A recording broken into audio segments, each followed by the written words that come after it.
it's thrilling because you can like dip into things that you normally wouldn't dare kind of, investigate too deeply, and all of that stuff is inside us, no matter, I remember one time I was doing Blanche Dubois, and my daughter, who was very small at the time, said to me, "Mama, do you think playing all these crazy ladies is going to make you crazy?" And I said, "No, I think it keeps me from going crazy." Yeah.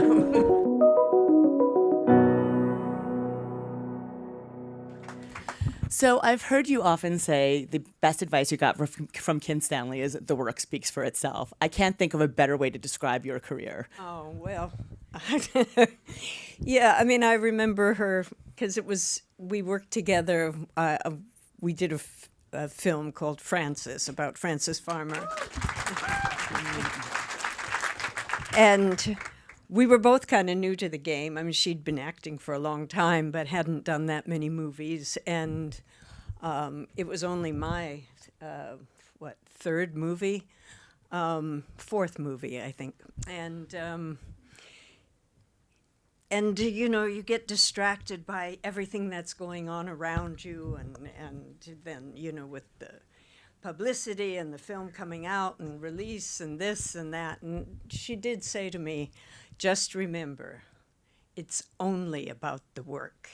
And I always thought that was great advice for a young actor. Don't get, distracted by everything else that's going on. Just pay attention to the work. So looking back over the course of your career, six Oscar nominations, 10 Emmy nominations, 2 Tony nominations, 6 Golden Globe nominations, 6 Screen Actors Awards nominations. Do you think that reflects your career? Well, the better part of it, yeah. I mean, there's all those shitty movies I did that, didn't get any. It's a pretty impressive count. No, it's great. I mean, I always say this, and it sounds very trite, but to be acknowledged by your peers, to have somebody say, "That was good work," I mean, it means something. And there were quite a few wins in there, too. Yeah. And a lot of losses. So let's get the silly question out of the way. Where do you keep the wins? Where do you keep the trophies? They're in a cabinet. Oh. Yeah. So I do want to get into all your career highlights, but when I look back, this has been, and again, we don't do math here because I'm a words person, but it's been, almost 50 years. I mean, and I know, it's pretty impressive. But you're still very much operating at the top of your game. The Great Lillian Hall is a tremendous, tremendous film. Congratulations on that. Thank you.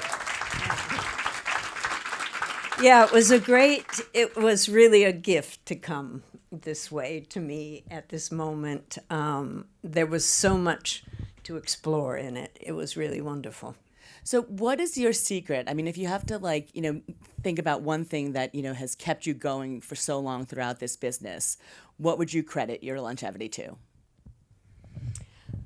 I don't know. I mean, I guess the love of acting, really. I mean, it was something without even being aware of it.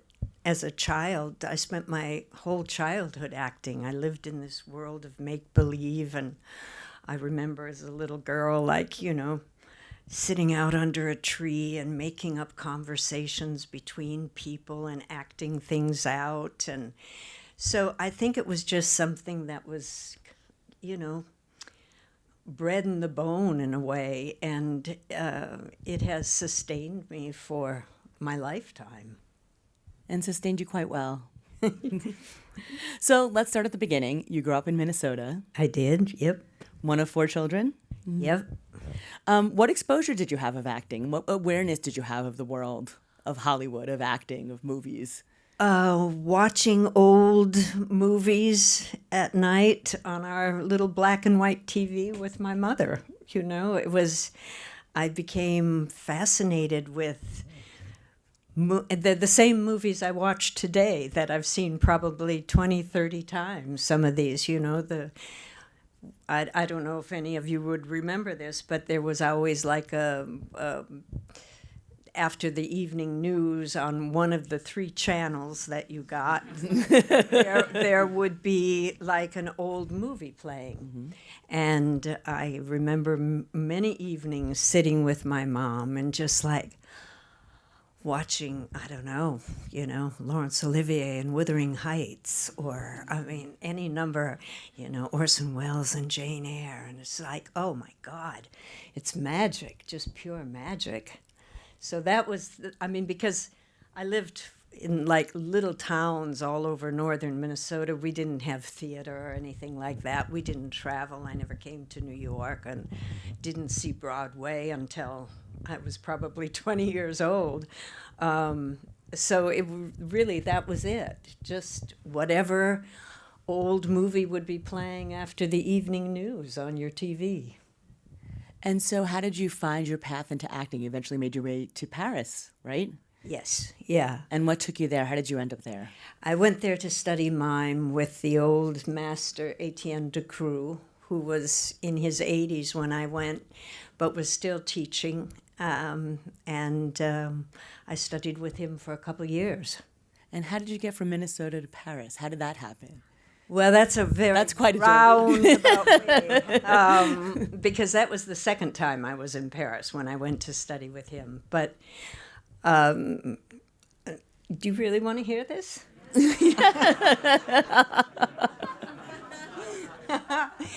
Okay, so I graduated high school from a little town in northern Minnesota. I went to the University of Minnesota thinking that I wanted to be a visual artist. I wanted to paint or sculpt or do something like that. So I was in the art department, and I had to register for classes, and the color class that I wanted was filled.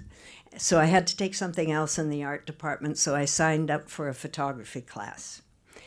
I got to the photography class, and I met like a group of young photographers and the instructor who were going to Europe, going to the south of Spain to photograph and to make a little documentary film on the flamenco gypsies on the fair circuit down through Sevilla and Granada and all of these, Ronda. And they took me with them, which was, that was good. And I ended up living in the south of Spain while we were doing this film, and then went up through Paris on our way to Amsterdam to work on another film. Now, this is 1968. So we came through Paris in May of 1968 when the entire city was on fire, and the protests, and they were within like this close to overthrow de Gaulle's government. And I just got swept up in this kind of sense of revolution, and it was thrilling. So we didn't stay there that long. That was May of 1968, and I marched with them and everything else. But and there would be barricades in Place Saint-Michel and fires burning, and the cobblestones had been pried up, and it was one of the most thrilling experiences. And I thought, okay, this is where I want to live. I want to live in Paris. So in the meantime, we went up to Amsterdam, made that film, and I went back to the States for personal reasons. And then came back to live in New York during like a really thrilling stretch of time in New York where it was just a lot of underground artists. There were underground theater companies, dance companies. And I got involved with a little theater dance company there and discovered mime. And determined that I would go now and study mime with Etienne Decroux in Paris. So I moved back to Paris and stayed there for a couple years. I can't remember what your question was. But it was a great story. No, but I should It was how you ended up in Paris. Oh, well, there you go. I answered it. You did answer it, and it was worth the journey. We were there every step of the way. Okay. And then how did that road lead you to acting classes? Well, okay, after a couple of years of mime, and it's not the kind of mime that, was being done like Marcel Marceau. This was, Etienne Decroux had developed this technique with the great Jean-Louis Barrault. And if you ever watch Les Enfants du Paradis, you will see both of them in it. Of course, Barrault was one of the leading characters, but Decroux plays his father in that thing, My Son from the Moon. And anyhow, that's, again, off point. But after a couple of years of living in Paris, and suddenly it just felt to me like there was nothing I could do with this, I mean, I was studying mime. I loved the technique. I loved the discipline. I loved being in Decroux's presence every day. But I thought, well, I got, Also, it was Watergate, and I wanted to be back in the States to watch the Watergate hearings and hopefully see Nixon humiliated. And I did. I got back in time to watch the Watergate hearings, and but then I thought, well, what am I going to do now? So I considered, well, maybe the next step would be acting. So I was in New York, and I started taking acting classes. That was that transition. And then that led to a little role in a movie called King Kong. How did that happen? How did that one come your way? Well, I was working as a waitress at the Lion's Head. I don't know if anybody remembers that tavern in New York. And I do. Yeah, it was great, on Sheridan Square. And somebody said to me, have you ever considered modeling? And I thought, well, I'm making like, $50 a week working at the Lion's Head. If I could make a little bit more money modeling, maybe that would be, worthwhile. So I never did actually make any money, but I met a modeling agent, and she knew that I was studying acting, that I was serious about it. And I think one day, Dino De Laurentiis must have put out like a call to every modeling agency across the world, if there was anybody that they would consider sending to do a screen test for this film that he was doing, which turned out to be King Kong.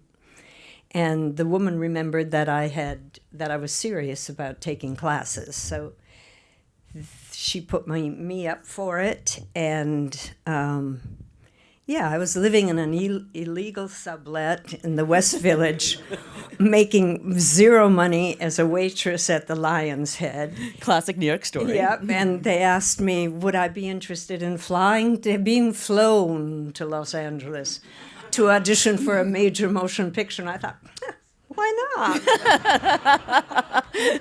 I can spare the time. I mean, how long did it take you to say yes to that one? Oh, about 2 seconds. Yeah, about right. Yeah.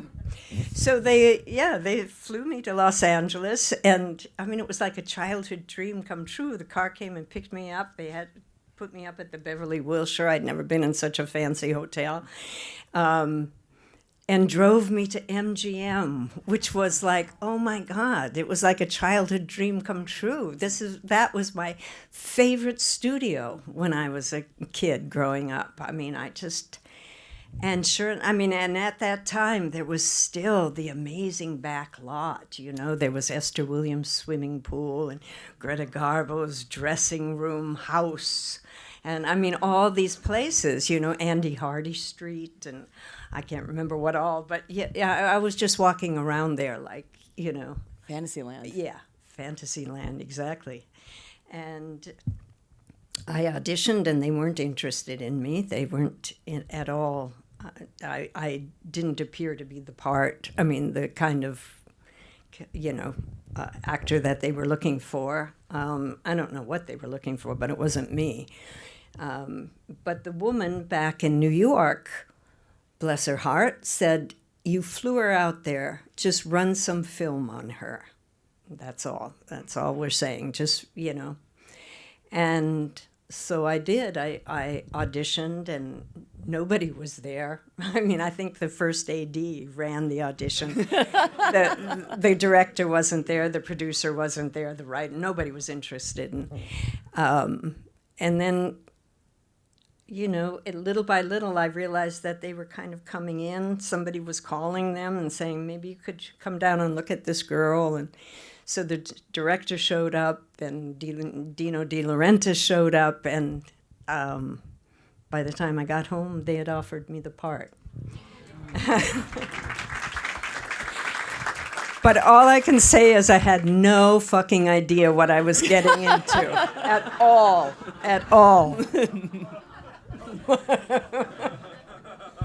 You ended up in a big hydraulic hand. I know. So it was probably good that I was so naive and starstruck.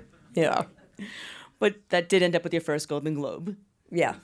So there was a happy ending to that story. Yes. So then your next film was All That Jazz. How did that one come your way? Well, okay, so after I did King Kong, I mean, nobody took me seriously. Nobody. I mean, the only Pauline Kael, the critic for the New Yorker, actually wrote a really wonderful review, but that was it. Otherwise, nobody liked. So for 3 years, I didn't work. After that, I met Fosse through friends, and he, again, out of like the generosity of his heart, he wrote this part for me and really fought to get them to let him, because by the time we shot the part of the Angel of Death, he was over budget, over schedule, and felt, and they wanted to shut him down. And he just fought and fought. Those were the days when the filmmaker would stand up to the studio and just fight like hell. And it was great because we shot that part. And I think that's, such an amazing film. Not because of, but just Roy Scheider and Ben Vereen and the cast. And it's just a brilliant film.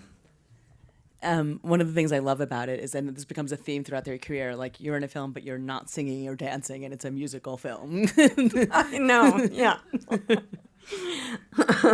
Yeah. Everybody else is singing and dancing, except, yeah. And I'm not slighting your talent in any way. It's just... So then that brings us to The Postman Always Rings Twice. Mm-hmm.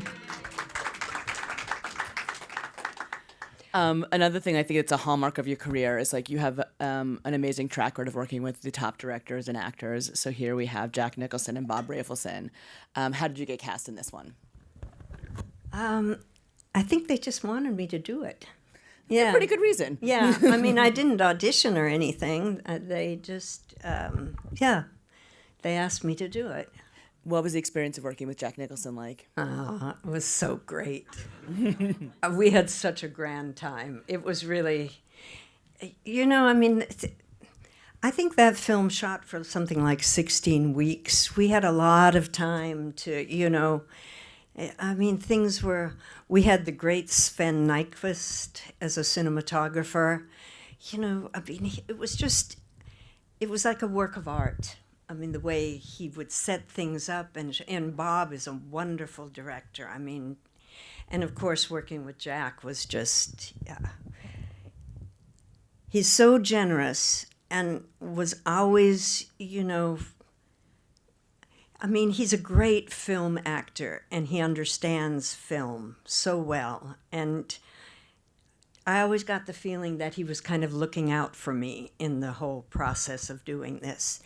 And it was just, an amazing experience. This was also, but a big step up for you. It was a first dramatic role, a much more prominent role for you. Did you feel the pressure? How did you manage all of that? I probably should have felt the pressure, but I didn't. I didn't really. First of all, because Jack and Bob were both so generous and so caring, and they just made the experience wonderful. There was never a moment where I was like, filled with self-doubt or anything like that. Yeah, they really were great. They were great kind of ushers into this world of, yeah, I mean, it was, the whole experience was fabulous. Did you feel in the moment that it was a turning point for you? Because the following year sort of became a huge year for you in Frances and Tootsie. Yeah. Well, the interesting thing was that the man who was editing Postman, his name was Graham Clifford, and he was going to direct Frances, and he would watch the dailies, of course, seeing everything that I did, and he imagined that, I would play Frances Farmer. So when the film came together, thanks to Mel Brooks, it was his production company, it was just, it was mine. Pretty amazing. Yeah, really amazing. So talk about how you approached that role. What gave you the confidence to do it? How did you get into that character? Well, the great thing about doing, a real character is that you have all this research to draw from. I had her book. It's funny because years before, when I was taking an acting class with an acting teacher by the name of Warren Robertson, I don't know if anybody remembers him, but yes, okay. He gave me this book called Will There Really Be a Morning, which was Frances Farmer's autobiography.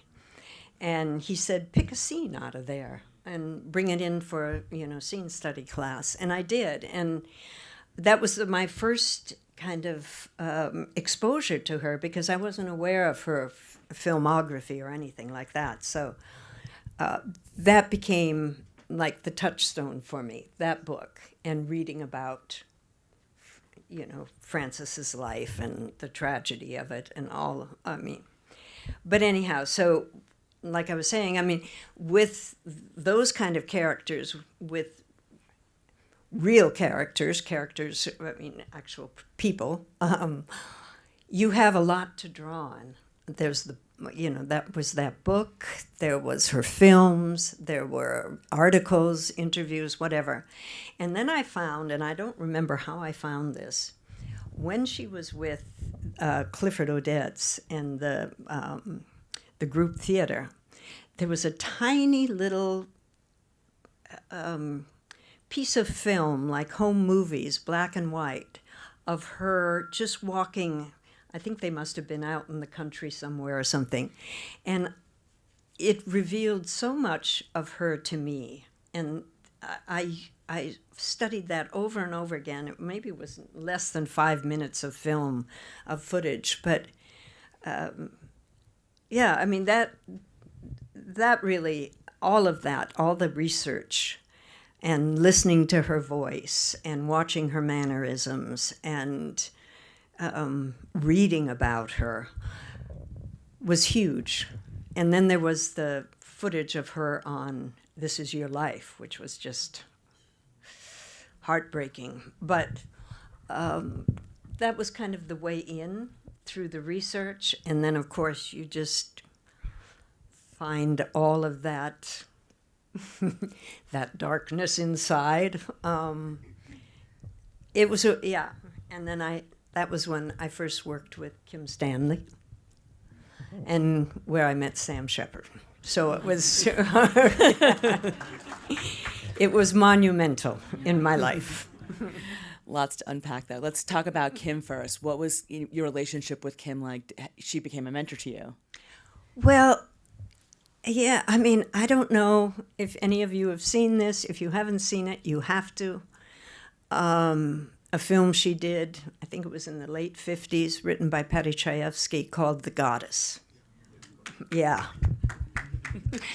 I still look at that film every once in a while.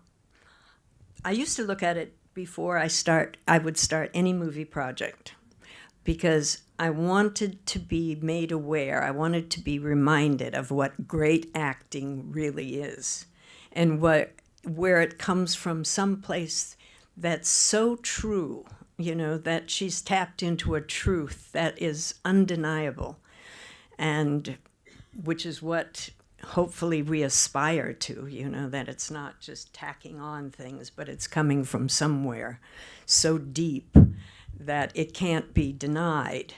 And I found that with Kim. And when we started working on Frances, we had somebody from the Actors Studio, a great acting coach, and by the name of Sandra Seacat, who would moderate the improvs. And we did this for almost 2 weeks before shooting started, where we would go into these improvs as mother and daughter at different ages, different circumstances. And Sandra would be there to moderate, in kind of setting up the situation and then taking one of us aside, or, making an adjustment, a secret or whatever. And and Kim and I spent 2 weeks working that way before we ever got in front of a camera. And it was amazing. How did that inform your performance? Well, I think anytime you have whatever you bring, whatever you immerse yourself in, of course, just adds to the layers. And working that way for several weeks before we even walked on, a set, walked in front of the cameras, we already had this foundation, this mother and daughter situation. And it wasn't an easy mother and daughter relationship. So, there was a lot already there, and that helped enormously. And for the madness, where did you tap into that? How did you find that within yourself? This is like a therapy session. Oh, yeah. It's amazing what you can find down there. Yeah, there's a lot of madness.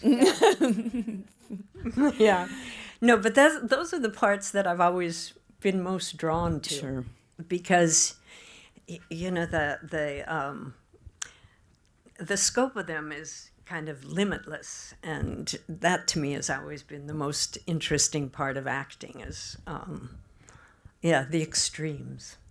You do seem to be drawn to these dark, tormented characters. What is it about I'm such a happy-go-lucky. What is it about them that appeals to you? Is it the range that you can explore as an actor? Yeah, I think that's mostly it, because you're not restricted or confined to, this kind of straight and narrow path.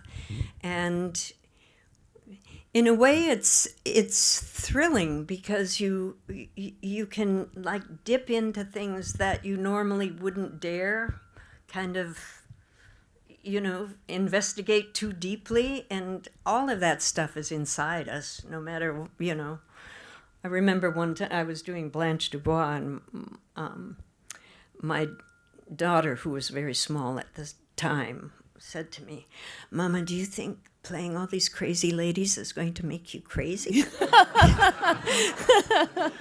And I said, "No, I think it keeps me from going crazy." Yeah. Good answer. So back to Frances, that's also where you met Sam Shepard. How do you balance that relationship when you find that kind of relationship on the screen, off screen and on screen? What do you mean? Meaning that, does that inform your relationship? Does that inform your performance? Well, I fell in love with Sam, so, but the character is not in love with Harry in the film, so you make adjustments, yeah. Did you feel when you were making Frances that you were making something special that was going to really resonate? Yeah, I felt like we were touching on something that was important. And again, I wasn't thinking in terms, would the film be successful? Would it be like box office success? Would it be a critical success, or any of that stuff? I just knew going through it that it was important for me, and that what we were investigating, what we were portraying was extremely important. And I mean, it really did. I mean, it is an American tragedy. I mean, what happened to her? This beautiful, bright, talented, like extraordinary woman who, through a series of people and circumstances, ends up, lobotomized in some psychiatric hospital. And I mean, it's horrifying. Yeah. Yeah, so I mean, I thought, yes, to answer your question, yes, I thought it was an important film. And your work was recognized. Yeah. So could not think of more of a contrast of a film. What came next was Tootsie.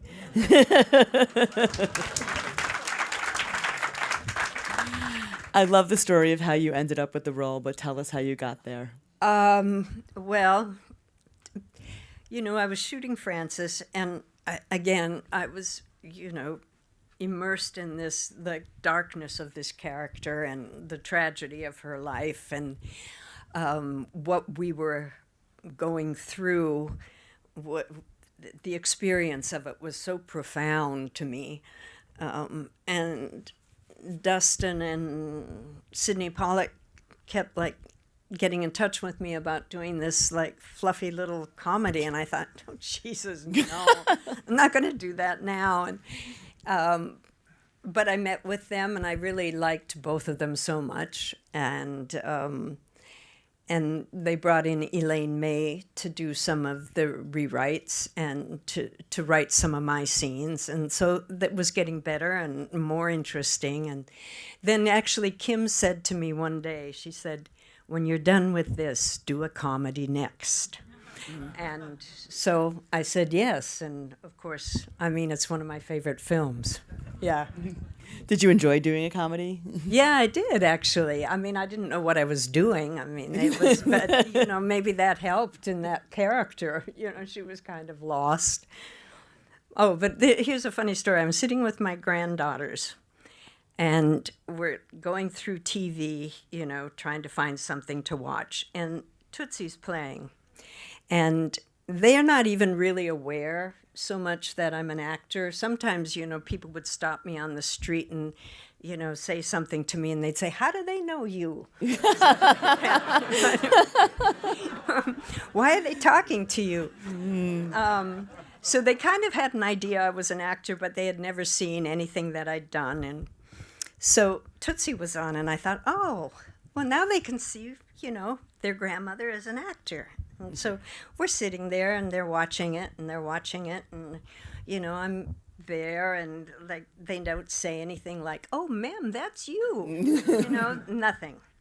And so I'm doing a scene with Dustin in drag. He's got that horrible wig on, terrible makeup, and that awful accent and everything. And he's like, And so finally, and we're doing a scene, the two of us. It's a two-hander scene. And finally I say to them,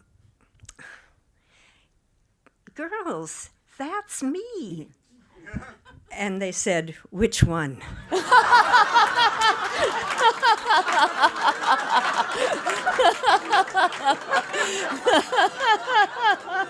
I thought that was the greatest response ever.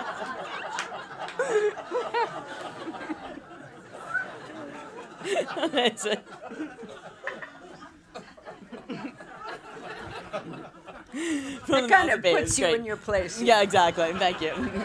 Nothing like children to ground you. Amazing. Wonderful.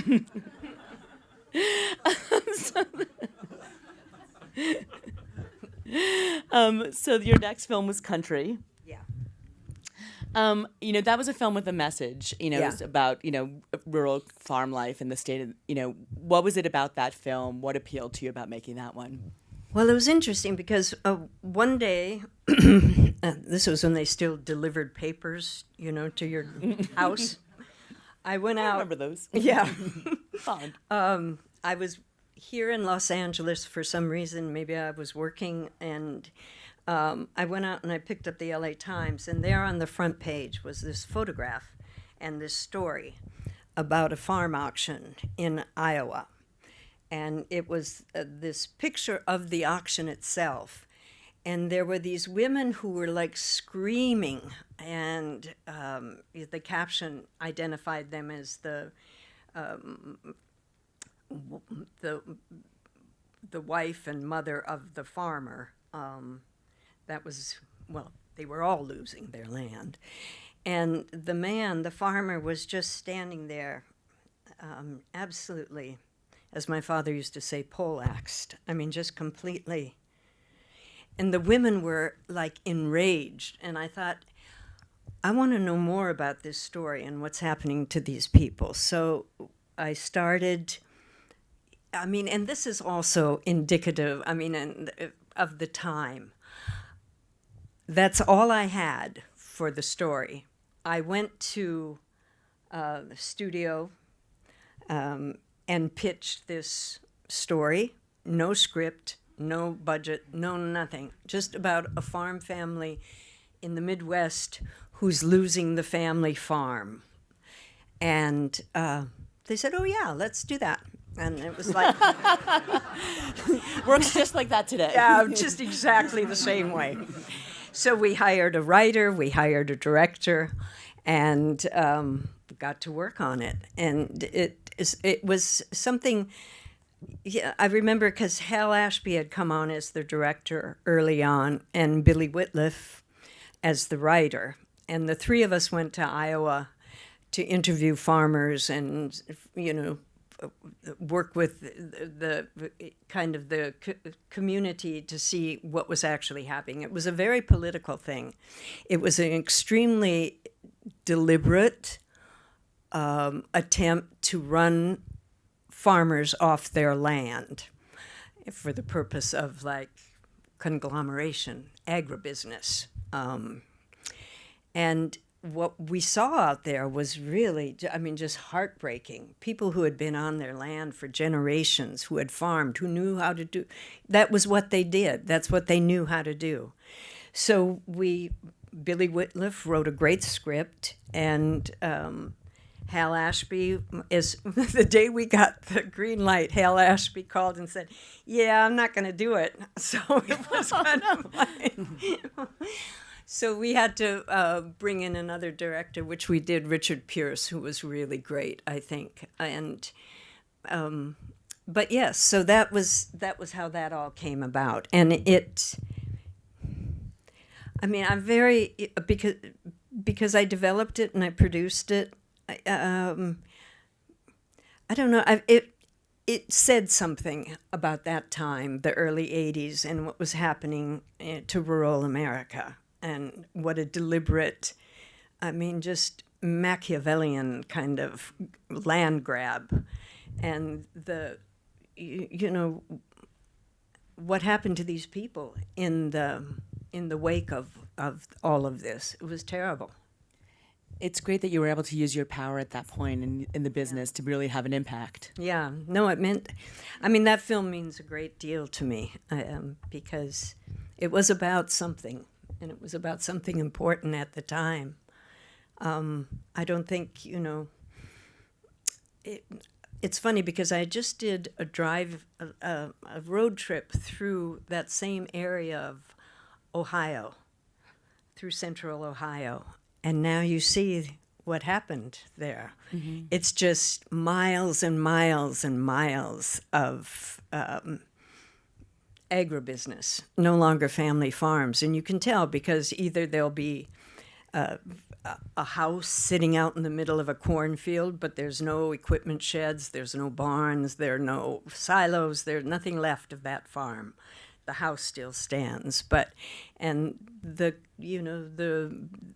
opposite, where you'll see like the farm buildings but no house. So people are being hired to come in and do that. But it's, you know, we talked to people who, they were called century farms that had been in their families for at least a century. And then suddenly it's ripped away. Heartbreaking. Yeah. And the other thing that it affects, of course, are the small towns, the communities. Mm-hmm. You know, there's nothing left of these small towns. They used to be vibrant. There would be a general store, a grocery store, cafes, diners, schools. I mean, and that's all gone now too. They're like little ghost towns scattered across that country. Are there other projects that you've done throughout your career that you feel like had that kind of impact?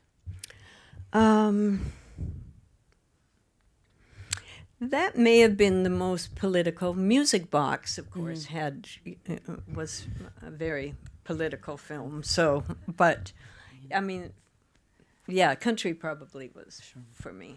And I got the greatest compliment. My granddaughter, who's now grown, said she was, because she was looking into all this stuff about Iowa and about the film country, and she came across something. She said, "Do you know that Ronald Reagan said that was propaganda?" And so I thought, yes.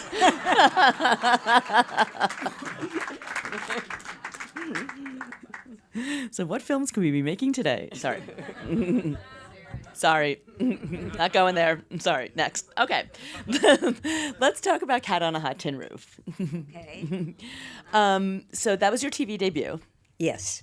I found it interesting that you made TV at that time because I think TV has had such a stigma. Yes. What made you feel comfortable going to TV at that time?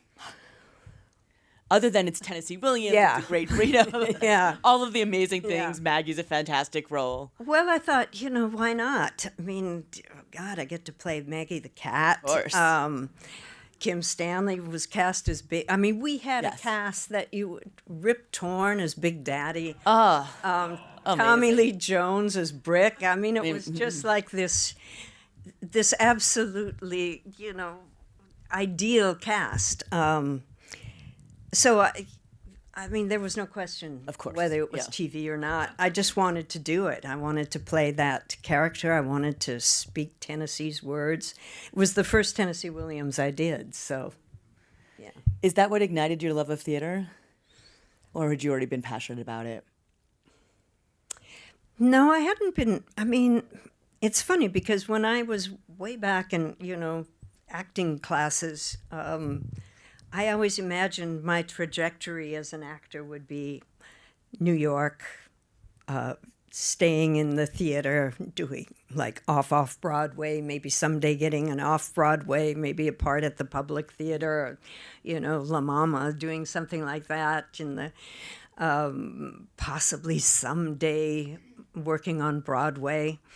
And that was how I imagined it would transpire. But, of course, then I went and did King Kong and everything. Things took a turn. Yes, things took a turn. Not necessarily for the... But anyhow, yes. Yeah. You did end up back on the stage, and we will come to it. But I just thought it was interesting doing TV at that time. But yeah, nobody was doing it. Mm-hmm. But I thought, why not? And we will certainly come back to TV because you've had a great run on television, for sure. But I do want to go back to film because then you played the great role of Patsy Cline. Yeah.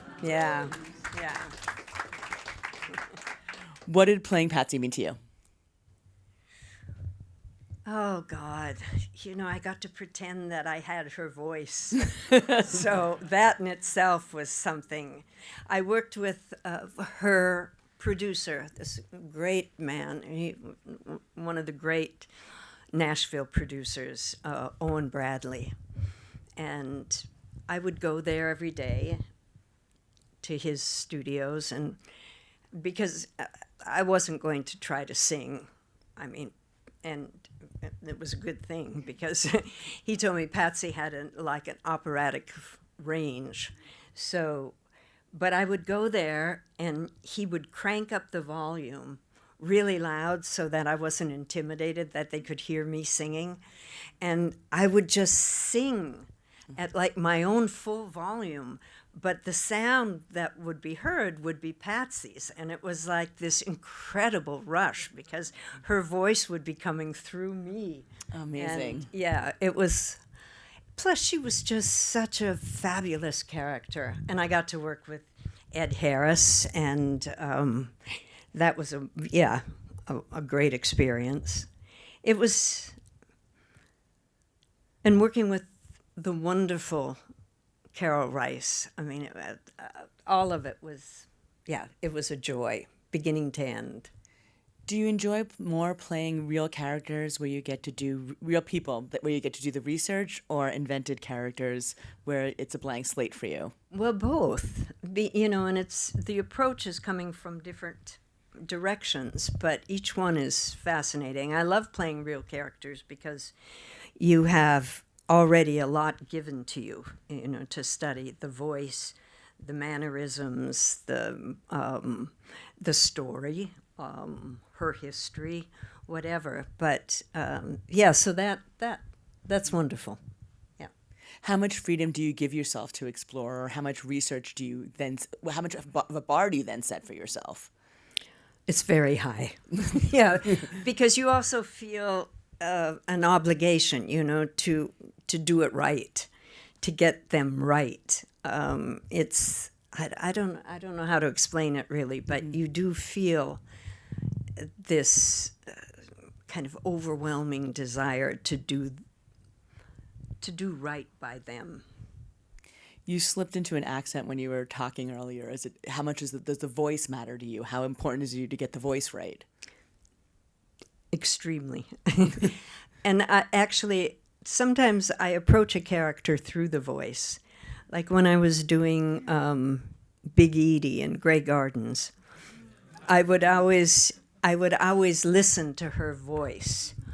I would get to my trailer in the morning, and we would be doing the prep and all of that, and I would put on the Maisel Brothers documentary, Grey Gardens, cue up a scene with Big Edie talking, and I would listen to it and do it on repeat and repeat and repeat, and I would listen to the voice, and it was an odd sensation because after listening to it, I could actually feel the character. This is going to sound a little cosmic. I could feel the character kind of just drop in, and then I knew it was good for the day. I had been grounded in her by her voice, and that was my approach there. And I've often used the approach of the voice, either with a real character, obviously, or sometimes I've found a voice and used that for a character that I'm inventing. Wow. That in music, yeah. Really? How does music help you? Well, oftentimes I'll find a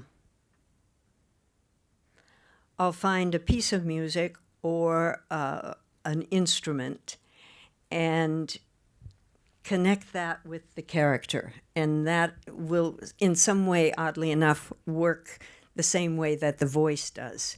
And I can, for instance, when I was doing Long Day's Journey into Night, Mary Tyrone, it would be like Brooks' Violin Concerto. Or when I was playing with the film Music Box, it would be cello music. And somehow just the music moving through your body, it makes... it just adds something to it. And which is very interesting because I have to say, going back to Pauline Kael, was when I read the review that she did of Music Box, and that was where I had been just listening to the cello. Lots of times just the Bach cello suites, something, She actually said that the work was like a cello concerto, wow. Which was kind of like, whoa. Wow. She got it. Yeah. What about the wardrobe? Does the wardrobe help ground you? How involved are you in the wardrobe selection? Yeah, wardrobe is huge, of course. And I've been able to work with some great, fashion and wardrobe people. Anne Roth is one of my favorites. I always said to her, "You're the only woman who could get me in turquoise stretch pants and get away with it." Yeah, I mean, it's just another element that informs who you are. you know, even though it's coming from the outside, I mean, obviously the decision for what you wear is like internal. It's interior.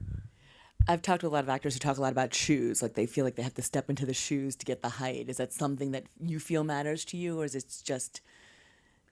I've never thought about that. I don't know, throwing it out there. Yeah, yeah. I don't know why, I was just thinking about it. But talk about also working with your directors. Like, I mean, how do you work with the director to shape a character? Is that something that you come to together? Yes, sometimes, yeah. I mean, sometimes there's just like a word or two or a phrase or whatever, or, you know, kind of a way of guiding you through a scene that informs.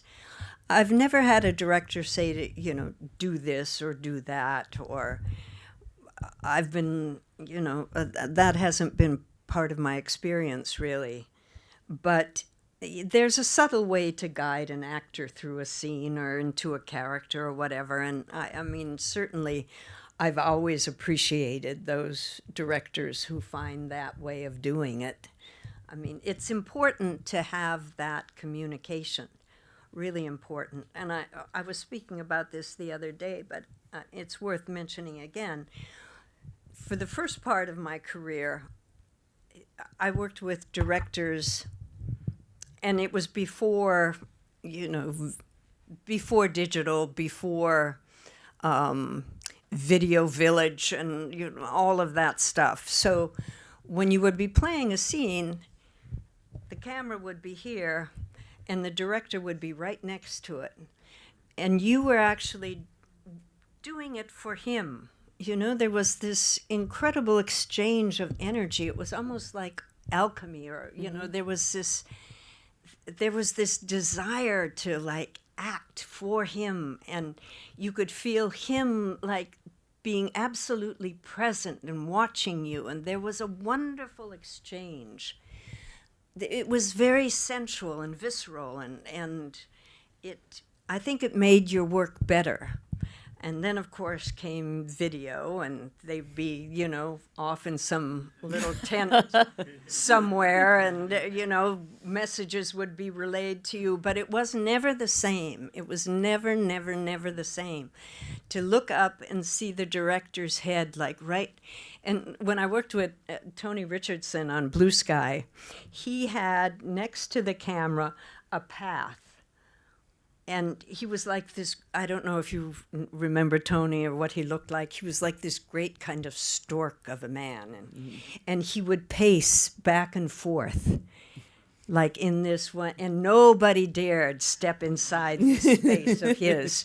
And, you know, you just sense that they were willing you somehow to do this and to do the best work you could. And it was a great exchange of energy.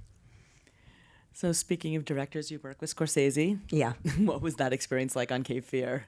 It was, I love Marty. He's a wonderful, I mean, you sense completely how much he loves the process, loves the actors, loves the whole thing that's happening. And there's a kind of childlike energy about him, you know? He's just thrilled by the whole thing. And it must be infectious. Yeah, it is. It's great. Yeah, we had a good time working on that. You mentioned Grey Gardens, so I'd love to talk about playing Big Edie. What did that role mean to you? Well, we did that in 2009, if I'm not mistaken. And there had been a long stretch before that where I had like done a lot of really shitty films and had been very disillusioned by everything, and it wasn't exciting anymore. It wasn't, you know, I mean, I made bad choices. I worked on wrong projects. It was just, and then came Grey Gardens, and suddenly, for the first time, maybe in 10, 15 years, I was excited again, and I was thrilled about working and thrilled about this character and acting, and it suddenly shifted everything for me. Yeah. you mentioned making bad choices. I mean, what do you look for in a role? What is it that appeals to you? What makes you say yes to something? Well, obviously, I said yes to the wrong things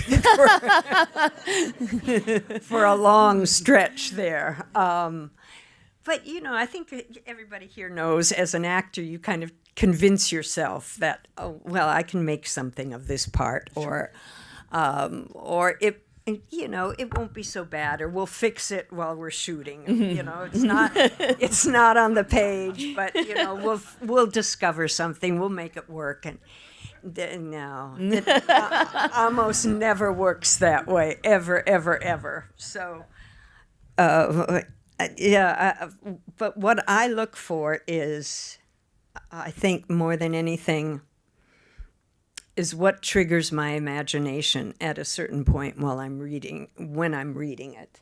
Mm-hmm. If I come to something and suddenly there's like this, you know, this explosion of the imagination, and that's usually how I make a decision. But sometimes I make it for the wrong reason. Of course. Yeah. Is it, but, you know, are you drawn to a certain director? Are you drawn to the script? Are you drawn to a co-star? Is it just sort of the alchemy of all of those things? All of those things, sure. Yeah. What was working with Drew Barrymore like on Grey Gardens? We had a great time. I had a really great time. The first time I met her, I stepped out of the car, because we met actually at the house at Grey Gardens. It was owned at the time by Sally Quinn and Ben Bradley of the Washington Post, I believe. And they were kind enough to let us come, and we spent the night there and, you know, got to know the house. And I remember stepping out of the car, and Drew was there, and she said, "Mother dearest." And it was like, I thought, okay, it's going to be a wild ride. But I loved her in that, and I loved the work that she did and how committed she was to it. And I thought she was absolutely brilliant as Little Edie. Absolutely. And that also brought you an Emmy. Yeah. So at this point in television, I think television is now in its renaissance. I mean, it's really, you know, and you've sort of had a front row seat to it. What do you think, you know, what does it mean to be working in television right now, or at that point? What does TV versus film mean to you? Well, do you see a difference between the two? Not when I'm doing it. I mean, unless, like with American Horror Story, we're doing limited series, then of course. Yeah, that feels different from a film, because you're just doing it forever. It's the old 6 months of your life. But, I mean, I was lucky with I did the first 4 seasons of American Horror Story. And they were actually really well written, very well conceived, directed. I have no idea what it's like anymore. I haven't watched it in 10 years or more. But then it felt like something new, and something that hadn't been done before. And that was exciting. And also when, for Ryan Murphy, we did the first season of Feud. And that, yeah.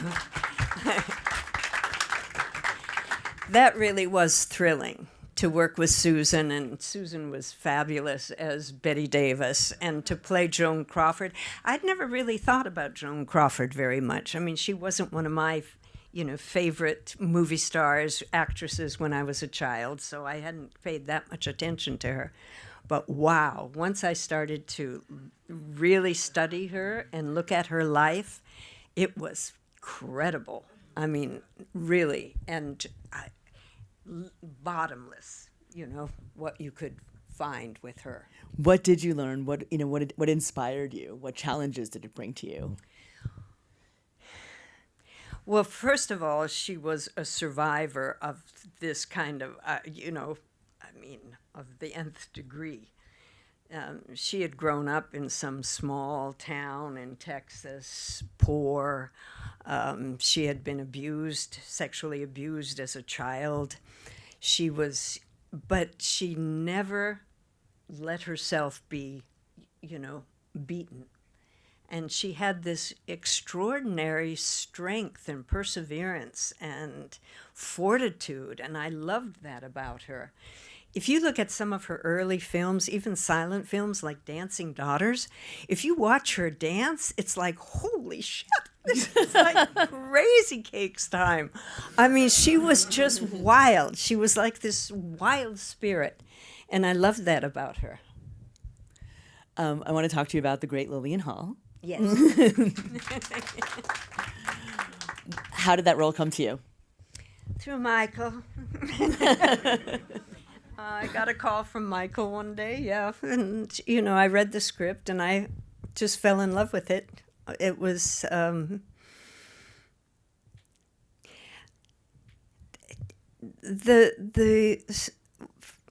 idea of setting a film in the world of theater was fascinating to me. I think, there have been some really great films about theater, obviously. All About Eve, Opening Night, and this felt like we were in that ballpark and we could do something very special with it. She's a wonderful character. Again, she has, all the secrets, the past in her life, and the loss, the grieving. She's grieving the loss of her husband, who was more than just a husband. They were partners. They were theater people together. I mean, I thought it was just a beautiful story. And the play that they're rehearsing, Cherry Orchard, mirrors, in a sense, what her life is. It's all about loss. It's about what's being stripped away. In the case of Lillian Hall, it's her memory, it's her ability, it's her sense of self, because she's diagnosed with, dementia. And with Lubia in Cherry Orchard, it's land, it's family, it's home, it's the cherry orchard. I mean, I love that those two things can play against each other or with each other. And it was a thrill to be able to, go into that. And we rehearsed it really as though we were going to do the play. We had a great cast of actors. We rehearsed the play and we shot it. And, pieces were used in the film. And it was just thrilling to, speak Chekhov's words, to actually, because I'd never played Chekhov, and I probably never will. But doing that, even to that limited extent, was kind of extraordinary. It's amazing that you've never played Chekhov with all the theater that you've done. I know. Yeah. We just need to do the spin-off now. You're ready to go. There are so many interesting relationships that are explored throughout Lillian Hall, but I also loved, just how you and Kathy Bates work together. Yeah. I mean, that's such a wonderful relationship between the two of you, and obviously you've worked together with her before. Talk about working with Kathy. Well, she's one of my favorite people to work with, one of my favorite actors to work with, and we worked together on, for the first time, maybe 30 years ago, maybe more. I can't remember. And then, of course, we worked together on a couple seasons of American Horror Story. And Kathy just is one of those actors that's just absolutely present. And when she comes to the set that it's all going to be there. And being friends, informed this relationship between these two women in our film, in The Great Lillian Hall. So it was, it was perfect. It was perfect casting, the two of us together in those roles, I think. One of the things I think that you do so amazingly with Lillian is it's not that she's unlikable, because I hate that word when it's described to women, but that you find the humanity in her. You know, she as she deals with some situations that, you know, as she's trying to navigate the situation with her daughter, as she's trying to navigate the situation to play with her director, you find there's so much that plays across her face. How do you find that emotional life for her? Well, with the daughter, it was easy because I was playing with Lily Rabe, who is just an extraordinary actress, and again came with this whole world of truth. You know, it's great when you have the opportunity to work with somebody like that, and whose emotions are just like right there on the surface, and you know it makes the work easy, and it makes it fluid, and it makes it organic and alive. So, I mean, working with Lily, working with Kathy, I got to kiss Pierce Brosnan. That's really why I signed up for it. Wise woman, very wise. Making good choices. No, I thought we had the perfect group of people in that film. Jesse Williams, and the actors that were cast in The Cherry Orchard. Mm-hmm. I mean, all came with so much. It was just a joy to show up and rehearse and then to shoot with them. You've done so much theater. What appeals to you about the theater? Do you prefer theater to film? I wouldn't say prefer, but I love them both, and maybe equally, because each one gives you something.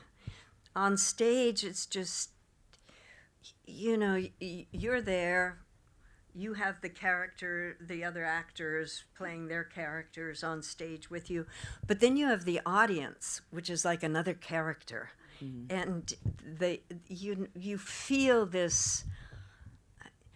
It was really, because I just finished a Broadway run in mid-June, and a play by Paula Vogel called Mother Play.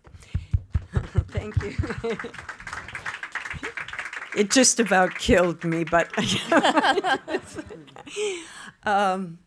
walking out on stage every night, you know, and getting ready for the lights to come up and everything.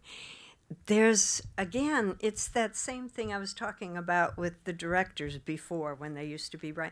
There's an exchange of energy, and you feel it's almost like a desire to like have you do well, to, you know, I mean, there's some kind of magic involved. I love the theater, but then again, I love film because I've always been fascinated by photography and filmmaking, and so, but it's nice to find a balance between the two and be able to go back and forth. I mean, that's been the best part. And also, you get the opportunity to, you know, play Tennessee Williams or Eugene O'Neill, or, you know, it's, yeah. There are some characters that you've gone back to again and again. What is it that you love about getting the chance to play Blanche or Mary? Well, with Mary Tyrone, I really feel like that's, of every character that I've ever played, that's the one that touches me most deeply. I could go back and play her until they put me in my grave, and never exhaust the possibilities of Mary Tyrone. It is really like a bottomless well. And that's a testament to Eugene O'Neill's writing and where he was coming from when he was telling this story about his family. You know, and if you read the dedication at the top of the play, that he does dedicate it to his wife, Carlotta, and he talks about forgiving, you know, the 4 tortured O'Neills. And that's what you sense when you play that, is that you are involved in this act of understanding, trying to understand, and forgiving them. And it really is a powerful place to work from. Would you consider that the most challenging role you've ever played?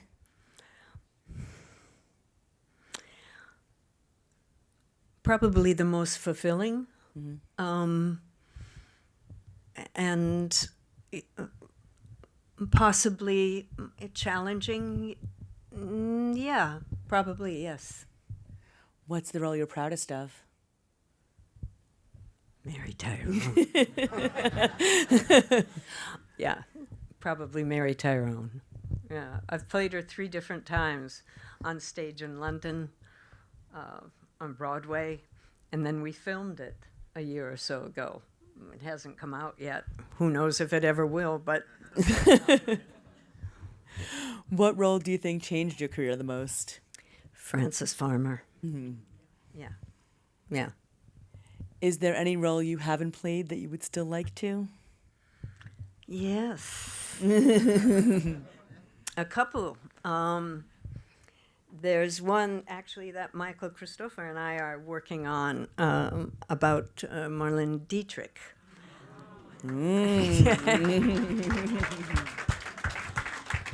Because I can sing as well as Dietrich.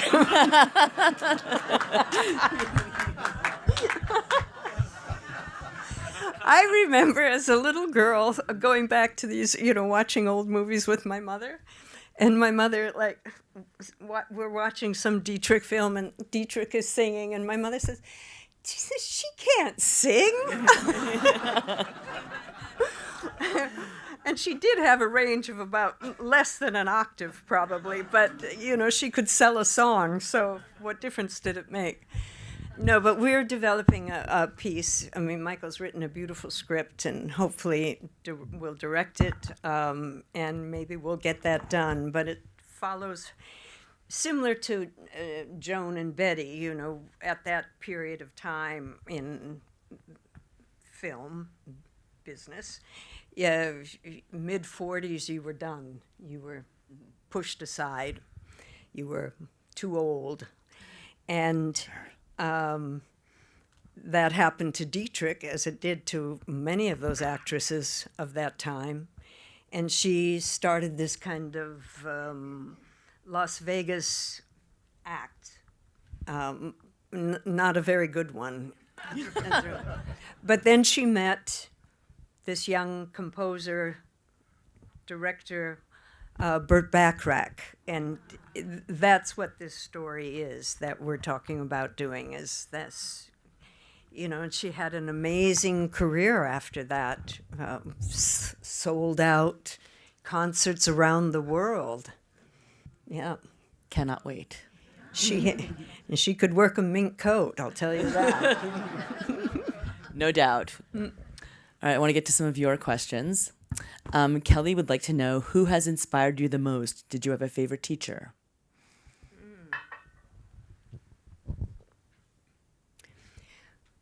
I worked with a couple different teachers. We're talking about acting teachers, I assume. Yeah. That I really, really, really liked. One was Sandra Seacat, who I worked with sometimes in a class situation, a lot of times as a coach. And then also a teacher named Mira Rostova, who was out of the, Stanislavski, the theater, and had been Montgomery Clift's coach through most of his career.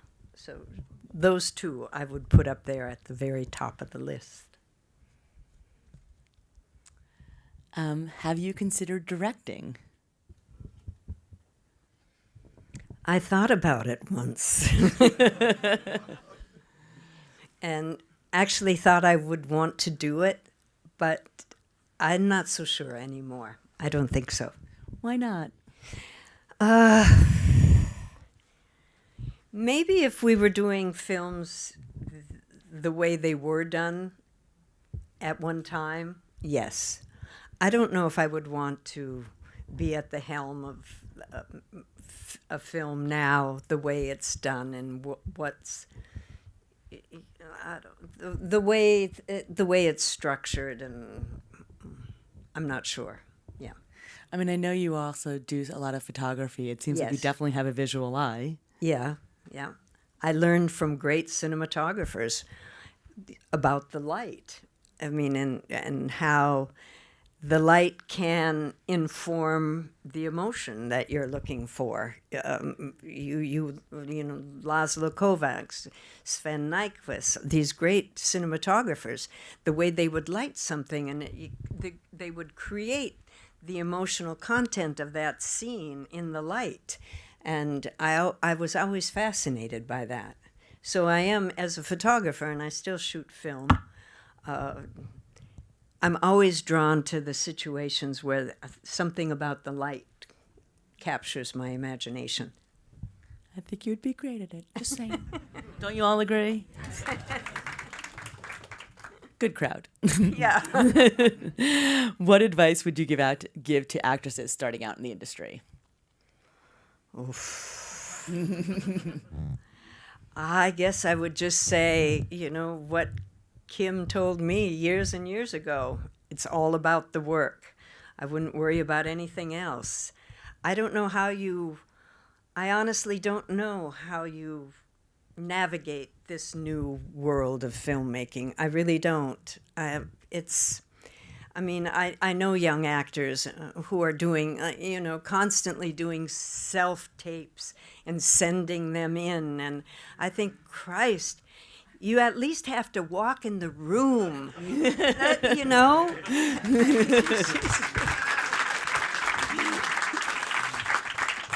Let there be an exchange of energy. Let give this kid a chance, for fuck's sake. I mean, do it. Just, yeah. I don't know. I don't have any advice except do what makes you happy, even if it's regional theater or it's, because I don't know how you navigate this new world of filmmaking and what's important anymore. I find myself, I just spent 3 months up in the woods at my cabin in northern Minnesota, very long, quiet nights, and I would turn on the television, and I would be immediately drawn to TCM, watch some old movie I've seen maybe 20, 30 times, or to the Criterion Channel and go through like my favorites. But those are the kind of films that mean something to me. I don't know now what this is about anymore. So I just say, just be true. Whatever that is. And yeah, the work speaks for itself. As does yours. David would like to know, how have you adapted over the years to playing heavy psychological roles without allowing them to affect your personal life too much? Well, I'm not sure. They do affect you. Of course they affect you. You can't not let that enter in. You're living it, especially if you're on stage and you're playing these things night after night, 8 times a week, and that emotion is just constantly running through you. When I did the Mother play, I actually got very ill, and I think a lot of it had, this goes back to years of astrology and all this stuff, but the lungs hold sorrow, and I ended up with some respiratory thing that nobody could diagnose. There was no treatment. I was taking nothing helped. And I realized it was because every 8 times a week for 2 hours, I was allowing this just the hardest kind of emotions, betrayal, loneliness, grief, sorrow, just to exist inside of me. And I think after a while, it actually affected me physically. So there's that. And it took me, a couple months after the play was over to feel healthy again. Wow. Well, I guess it's a good segue to the next question. Would you ever do comedy again? Yes. Yeah, nobody ever thinks of me for comedy, though, but I think I'm funny. I think you've proven it. My kids think I'm funny.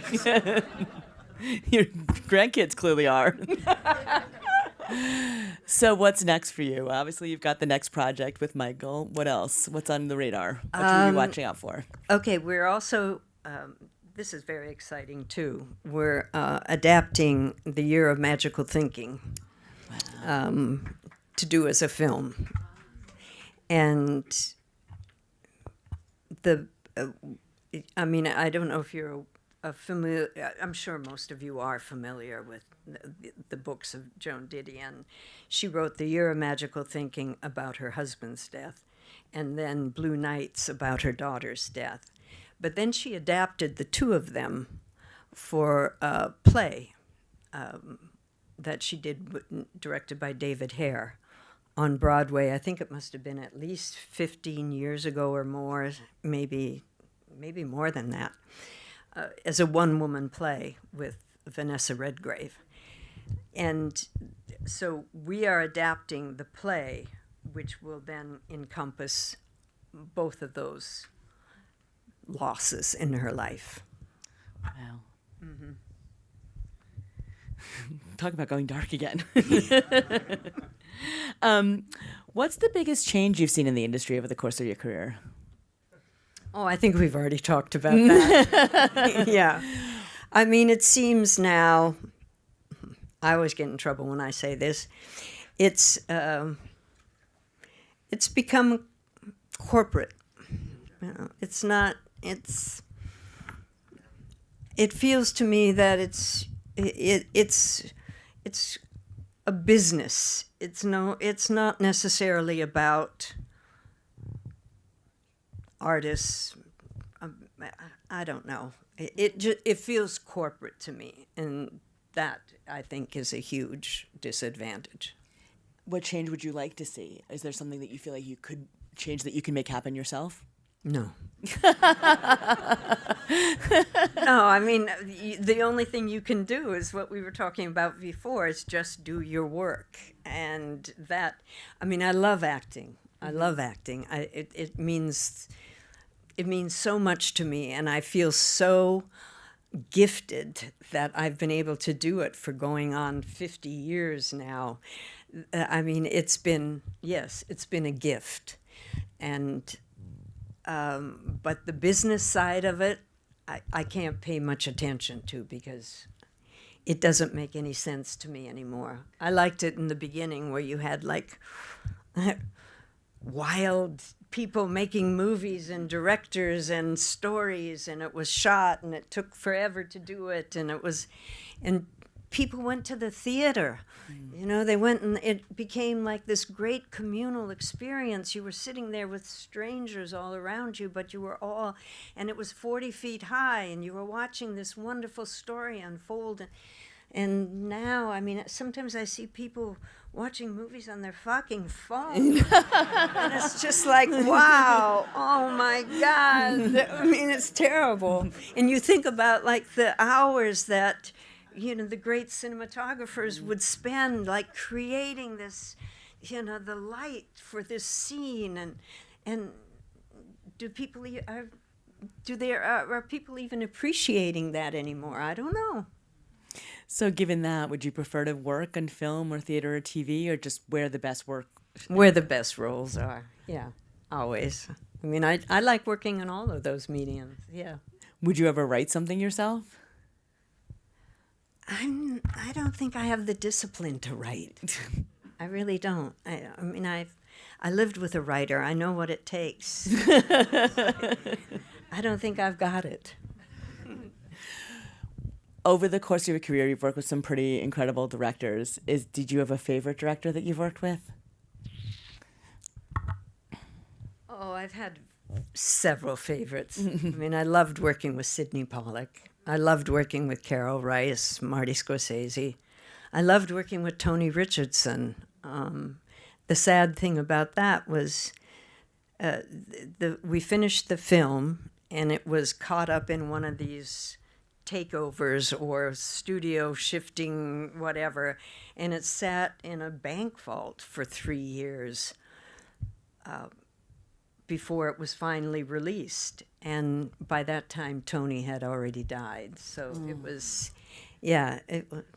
But yeah, and I loved working with Michael. I loved working with, I think I said Carol Rice. Costa Gavras was one of my favorite directors. I've been lucky. You really, you've had an incredible career. Is there a tip that you can share with the actors here that you've learned from the directors that you've worked with?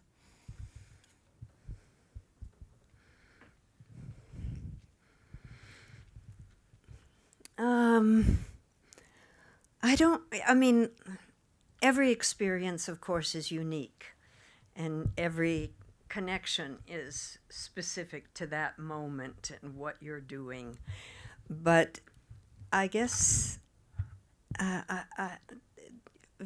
I go back to this thing of exchange of energy. I mean, that would be that thing of being open to ideas and to sharing something and to an exchange, because you are doing it together. And I think that's the wonderful thing about acting. It's the wonderful thing, and it's also the difficult thing, because as a writer or a painter or whatever, you can do this on your own, but we can't. I mean, unless you want to just like play monologues in the bathroom mirror or something. But it's not. So you need that you need those connections. You need that kinetic energy and that alchemy that happens when you're working together. And I would just, be open to it. So going back to that little girl sitting in front of the TV set in Minnesota, what would you say to her that you know now that you wish you'd known then? Wait, say that again. What I know now? Now that you wish you'd known then. What's that Dylan line?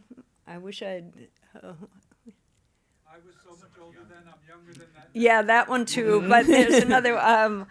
something about if I'd only known then what I don't know now, or something like that. Yeah. Well, it's. Do you know it? No. Okay. I knew what I know now when I was younger. No. That's a good one too. We're going to have karaoke after this. Let's all sing. What was the question? What would I say to her? Well, what advice would you give to your younger self? No, not that one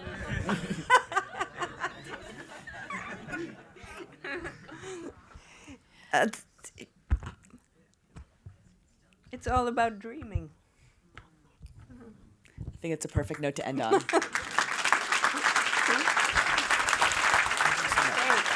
was great. That was great. Thank you. Thank you. Thank you so much, Thank everyone. you and thank for you coming. Thank and you thank so you to the much. great Jessica Lange.